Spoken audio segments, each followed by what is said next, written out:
In this episode of how CSGO pros use their smokes, we take a look into Team Liquid's playstyle and how they use smokes and other utility to make different plays on Mirage. Once again, there will be something to use for both the solo player and the player who have a team to play with. I want to start with this connect the smoke from top mid because it's easy to use as a solo player and can be really effective as a push through smoke to eventually get a kill, as you will see in this case. Team Liquid has the ideal circumstances prior to using this smoke, as they have Elish and Nitro support Sturi, who is the guy that used the smoke to make a play. If you are alone at mid, it's really risky as there are too many angles to hold while moving into connector. Right after Sturi throws the smoke, he runs down mid and with help from a flashbang he goes straight into connector. Fortunately, no one is here, which makes it easy for him to continue further.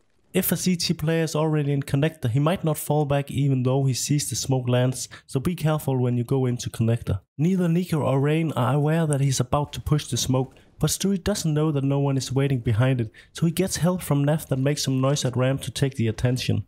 This makes it able for Sturi to get all the way upstairs and kill Rain in the back. From here, it's easy for Team Liquid to take A side and they force the rest of the FaZe players to fall back and save their weapons. In the previous round, Team Liquid used the same smoke but are not lucky to get a kill out of it. However, the smoke still causes Rain to change his position and he's not anticipating anyone pushing through it. This lets Sturi move around, clearing a lot of angles, and he could very likely get a kill out of it. But Rain takes him off guard and shoots him with his deagle. In the next case, we go back to the first round and take a look into how Team Liquid used some simple smokes to make a well-organized A-split. As the first thing in the round, Sturi and Elish are going towards mid, and on the way Sturi throws a decoy all the way to B side to take some attention away from A side. Nitro and Twist stays at the ramp while Naf stays in Palace. All three players patiently wait to enter the site until Sturi and Elish have taken mid control. Before Sturi smokes off short, he molly window to make sure no one suddenly peeks out. The mid control allows Team Liquid to enter A side from 3 different ways at the same time. This makes it very difficult for FaZe to maintain the overview, as there are a lot of information to handle from different directions. Once Elish goes into connector, Naf throws a smoke at jungle and a molly at shadow. At the same time, Nitro and Twist starts moving forward at ramp. Nitro can with fairly ease get into the site and plant the bomb in a position for both ramp and connector.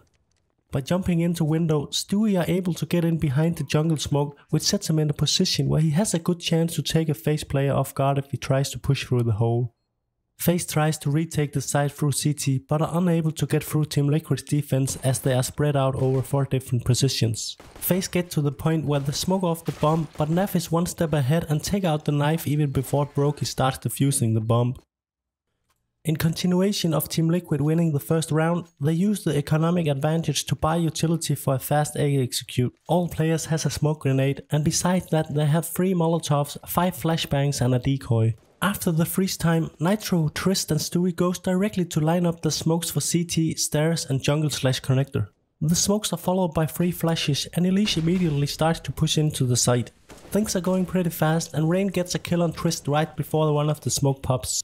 If we slow things down a bit and take a look from above, we have a better overview and can go deeper into how the round plays out. Right after the smokes are thrown, they start to use their mollies as a part of their offensive play. One molly is placed in front of the jungle/connector smoke to prevent one from pushing through, which often can be done with success as a CT. This is actually what Rain does, he just do it before the smoke has popped. The other 2 mollies are placed at shadow and above shadow. This really cut down the angles and positions needed to be cleared, and they can focus on getting the bomb planted as soon as possible. Nitro plants the bomb for ramp and he sprays down all of Meister through the smoke on his way back to ramp.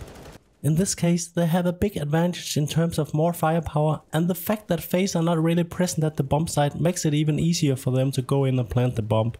It's worth noting how they are only going half into the site, not overextending and set themselves in some vulnerable afterplant positions.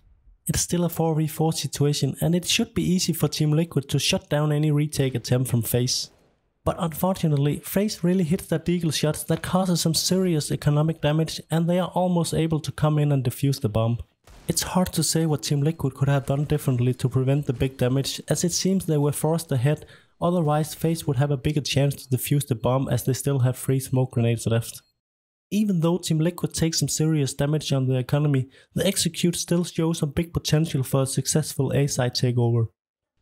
If we go on to the CT side, I want to talk about this basic B-app smoke that opens up some really nice opportunities and can be used in many different ways.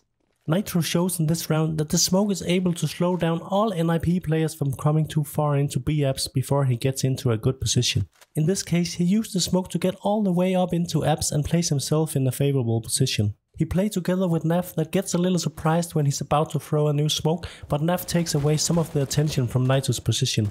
They are able to get 3 kills and the bomb while the rest of NIP are stuck at mid. In some later rounds he uses the smoke again, but this time he just throws a deep grenade that potentially could make some huge damage.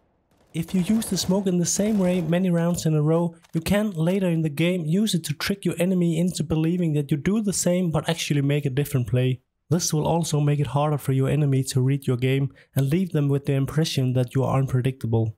In the next case, we take a look at this early top mid smoke thrown from CT spawn. It lands deep to the left of top mid and can potentially deny the T's from taking early mid control. If we go into the round, you will see that Stewie throws the smoke as the first thing, as he has a good spawn for it. It's important to have a good spawn, because if a T player with a good spawn from mid decides to push, the smoke doesn't pop before the player has reached for his landing point. Nav and Elise follow up with a grenade and a molly to secure that no one is pushing, or at least take some damage if they do.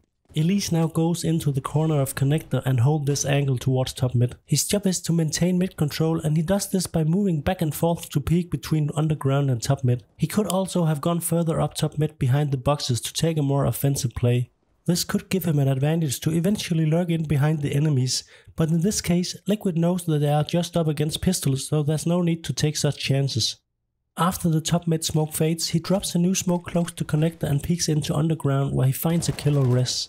He now repositioning himself, and the smoke let him go unseen through CONNETOR to his new position. Later in the game, Liquid throws the same smoke, but this time you can see how NIP are able to get into mid before the smoke pops. This just underlined the importance of a good spawn and to be cautious when using the smoke to take mid control.